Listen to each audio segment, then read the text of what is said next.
kinakailangan talaga maisabatas itong independent commission na ito. Okay. Hindi lang sa infrastructure, kundi sa maraming mga korupsyon dito sa ating bansa. Kinakailangan natin ng genuine reforms at tingnan natin kung ano yung mga ugat nitong bakit nangyari itong mga problemang ito. At pangalawa, humihingi ng katarungan ang mga mamamayan.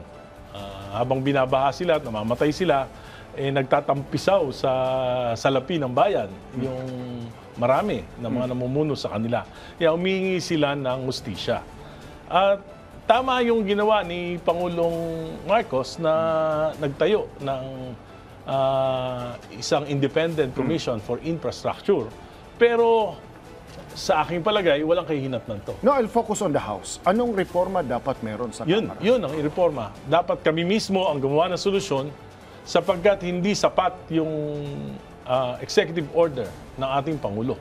Kinakailangan talaga maisabatas itong independent commission na ito. Okay. Hindi lang sa infrastructure, kundi sa maraming mga korupsyon dito sa ating bansa. Parang yung independent commission sa Singapore at sa Hong Kong. Kung saan sila ay hindi ang utang nila ay sa Pangulo, kundi utang nila ay sa batas. Parang iniisip mo ang parang Presidential Commission on Good Government. But this time, not specific on the Marcoses. Kasi yung ICI ngayon, depende lang yan sa pasweldo ng Pangulo. Depende lang yan. Pwedeng i-abolish yan anytime ng Pangulo.